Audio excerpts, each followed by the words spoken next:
Hello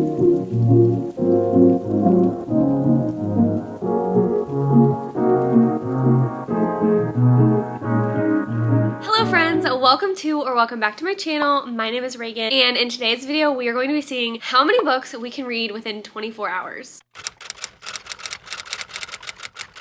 It is now 9:15. I'm going to start this readathon at 10 a.m. because we are going to be doing the 12-hour method. So today's Sunday, and then tomorrow's obviously Monday, and we will read for 12 hours again. So I'm going to start the readathon at 10 a.m. today, and then we'll be reading until 10 p.m. I'm so excited about this. I haven't done this in probably a year because it has genuinely taken me that long to recover from it. I feel like the 12-hour method will be a little bit better for me just because it, one, allows better for my schedule, and two, it will allow me to sleep. I'm so excited. We're gonna get all of the Alanis, all the coffee. We're gonna stay up. It's gonna be so much fun. I first wanted to talk about some of our TBR plans for the weekend. I am a mood reader, so this is completely subject to change. I could throw away all of these and not read a single one, but I still want to have some sort of a plan in my head of how I want this 24 hours to go down. So first things first, I will be finishing this because I am about 50% through, and that is People We Meet on Vacation by Emily Henry. This is my personal favorite Emily Henry book, and I haven't read it since release day in 2021, and I also pre-ordered it on my Kindle back then. So now I have the physical copy, and I just wanted to do a reread and fully annotate this book. So I've already annotated quite a bit, if you can see, and like I said, I'm about 50% through this. I'm so excited to finish it. This is just one of my favorite books ever. I love this book so much, and I just think that we're going to, one, be starting out strong with this vlog, finishing this book, but also we're gonna have so much fun reading it. So it will definitely be finished today. Then I also have 3 books that I just kind of want to put on my radar that are on my physical TBR and that I would love to get off of my physical TBR. The first one of those being Powerless by Elsie Silver. This is the 3rd book in the Chestnut Spring series, and it is also a hockey romance, which I feel like is perfect for February and for the winter. Even though it's not super wintry in the South right now, nonetheless, I think it would be really fun to hopefully get this book in this weekend. And also, every time I've read a book from this series, they have been so fast-paced. Another book that I would like to read is Game On by Ceresia Glass. I know that I mentioned this in a past video and I never got to read it, so maybe this weekend I would love that. This is between a very popular streamer and a game developer, and it's their romance as they work on, I think, developing a new game together possibly, or working together in some facet. And then last, I wanted to put a mystery thriller on the list just in case we are feeling a little bit slumpy and we need something to get us out of it, but I am picking The Maid by Nita Prose. I know that this isn't super thrillery, it's more cozy mystery. Nonetheless, it was one of the only ones on my physical TBR. So that's kind of the agenda. So we've got a thriller, got 2 romances, and obviously this romance. So apparently this is going to be a romance-filled weekend. Those are kind of the plans for today. Like I said, it's about 9:15-ish, and I'm going to start this readathon at 10 a.m. Let's get on into it. I'm so excited, and I'm so glad that you're here.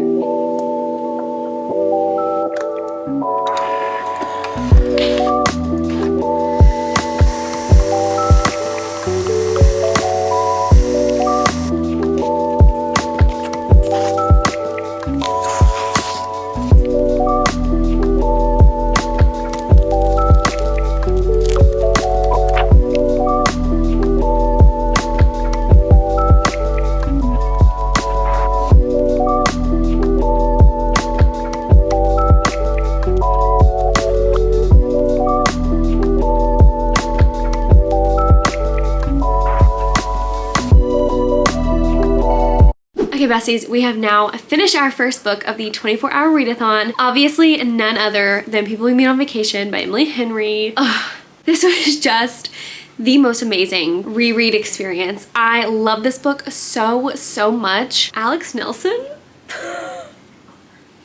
I just love him so much. This also solidified that this is my #1 Emily Henry book. It's definitely very closely tied with Beach Read. Those are my 2 favorite Emily Henrys, but I love Poppy, I love Alex. I love their dynamic and their banter. If you are a lover of the movie Love, Rosie, you will love this book because I'm a firm believer in the Love, Rosie to People We Meet on Vacation pipeline.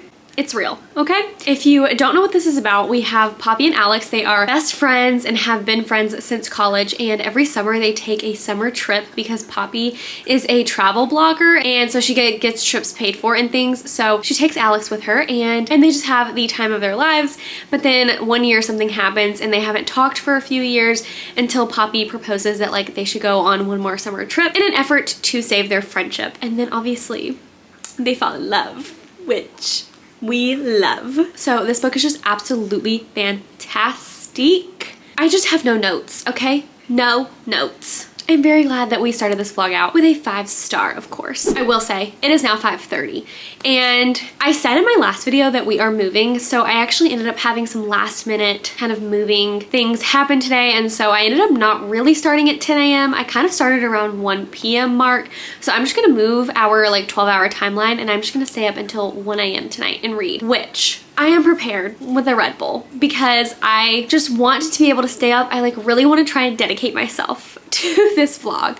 So we're gonna be staying up until 1 a.m. and trying to read for that like 12-hour window, and I hope that's okay with you guys. But now it is time to pick our next read. I was actually deciding between Powerless by Elsie Silver and also The Maid by Nita Prose, which I know that they're very different, but I just don't know exactly what I'm in the mood for. I'm kind of leaning towards a thriller just because it's short and I feel like it will keep my attention span for a while. I think what I'm going to do is start off with The Maid, and then if I just like end up not liking it or I just don't vibe with it, then I'm gonna pick up Powerless because this is my vlog and I reserve the right to completely scrap my TBR and do a whole new TBR based off of what I'm feeling in the moment. So, but of course I will update you guys like whenever I start a book and like get a little bit into it. So you guys will of course be kept in the loop of all of those things. But wanted to do the first check-in of the vlog. We are going strong. It's 5:30 like I said. We have already finished one book in this 24-hour span. So I am very excited and very hopeful that we can finish. All that to say, I'm going to test out these two books, see which one's kind of calling my name,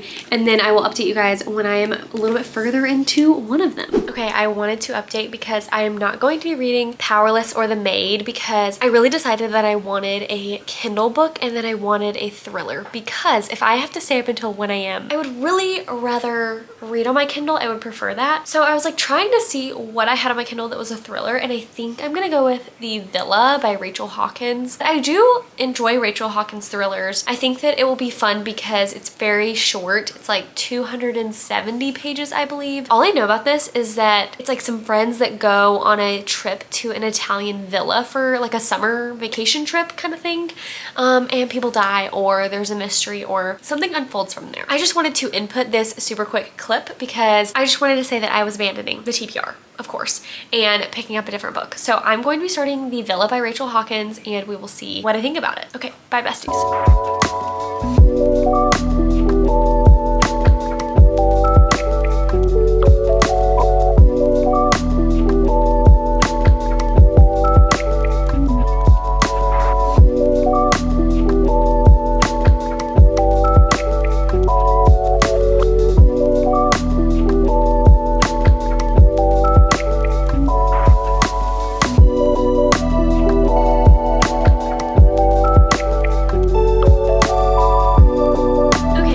I am now 50% into The Villa by Rachel Hawkins. I just wanted to do a 50% check-in because last night, let me give you the rundown. I attempted to stay up until 1 a.m. Did that happen? No. So I only got to like the 50% mark before I literally fell asleep. I woke up at 6:30 this morning and I am starting my timer from 6:30 a.m. to 6:30 p.m. today. So it is now 10:30. I am 50% in. I'm like a little over 50% in. This thriller has some dual timeline going on. So there's like a timeline in the 70s and then there's current day. So our current day, we have two friends who are writers and they go to stay in this villa in Italy as just like a writer's retreat, kind of like to get away and all this kind of stuff. And then our past timeline of 1974 is a group of like rock and roll band singer people, and there's a lot of like gossip and secrets going on, and they end up going to stay in this villa as well, where one of them gets murdered. So you're kind of following past and present timeline, which isn't terrible, but I will say that I'm not super interested in the like rock and roll timeline. It's not terrible, it's just I don't really care about the characters yet. And also it's a weird format where you have like a bunch of emails, you have interview formats, you have the books that the characters wrote, excerpts from those. And it's just a very mixed media story, which is not at all what I was expecting going into this. I'm very meh right now. I don't know how to feel about it. Nothing super crazy has happened literally at all. So, and we're only 50% in. So it could definitely change. The plot twist could be crazy and I could really, really love it. I don't know, but that's just kind of where we're at. Wanted to give that super quick check-in and just say that I'm rocking and rolling this morning, okay? Pun intended. I'm ready to get started. I actually do know what book I'm gonna pick after this, but I will keep it a secret until I start reading it, just in case I change my mind, because we all know that that's who I am. No other thoughts. Okay, the villa has been completed. I think I am going to sit on my rating of this though, because actually I was very pleasantly surprised by the end. Like, I actually liked this a lot more than I thought that I would. It's not like obviously a 5-star book by any means, but for a thriller, I actually liked it more than I thought that I would. A lot of like mystery and intrigue happens in this Italian villa. I will say that the Italy setting is not super detailed. Like, I didn't really feel like I was in Italy. I thought that the storyline was really fun and actually it gripped me by the end. It's definitely not a thriller, I would say. There was not a huge crazy plot twist, but it was like spooky and fun, and there were some things that unfolded by the end that I enjoyed. So this one was a pleasant surprise. Next up though, we are going to be reading probably our last book of the readathon. It is now 1:30, so that book that we are picking, Powerless by Elsie Silver. I'm just so excited. I really was debating between Powerless and Game On because I wanted another romance.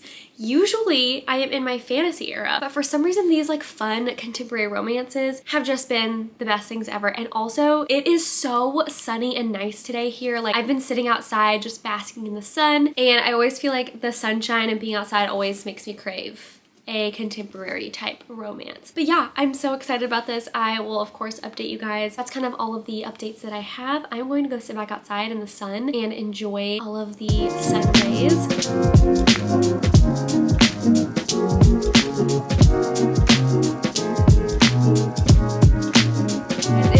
Time for our final check-in. I cannot believe that this readathon is already over. It is now Tuesday morning and I finished the readathon last night. I know that I really sucked at updating you guys last night just because I ended up just like not wanting to film because I was so into this book that I just kept reading and reading and reading. So at 6:30 p.m. I landed on chapter 7, which is 75 pages into Powerless, and I absolutely love this book. Oh my gosh, this is absolutely fantastic. Now, Heartless was not my favorite. I really, really loved Flawless though. I don't know if you guys remember that vlog, but I loved Flawless so much. And this one I think is going to be competing for that top spot in the Chestnut Spring series because I love this book so much. It's childhood friends to lovers, like boy obsessed, and a hockey player, which we all love. So all those things in a romance are right up my alley, and I'm just absolutely having the time of my life with this. I cannot wait to finish this book and then talk about it with you guys in my end of the month wrap up because call me crazy, but I feel like this might be a 5-star. So if it is, then we had such a good readathon this time because we started off with a 5-star, then we had the villa, which I actually enjoyed more than I thought. If this is another 5-star, then we just had the best readathon ever. I did also want to go back to the villa and tell you guys my rating. I think I'm going to sit on a 3.5-star rating. I was going between like a 3 and a 4-star because the ending I really enjoyed and kind of felt like a 4-star, but then the rest of the book just felt like a 3-star. It was very hard to get into. It was kind of boring at first, to be honest. So I'm gonna set in the middle of those and do a 3.5-star rating, which is really good for a thriller, especially Rachel Hawkins. I feel like I do enjoy her mystery thrillers, but I do usually land on like a 3-star for all of them. The readathon has been complete. We made some really, really good progress in the past 24 hours, and I'm so excited that I got to bring you guys along with me. With all that being said, I do hope that you guys enjoyed today's video. My Goodreads and my Instagram are linked down below, and you can go follow me on there so that we can be friends, and I will see you guys in the next video. Bye!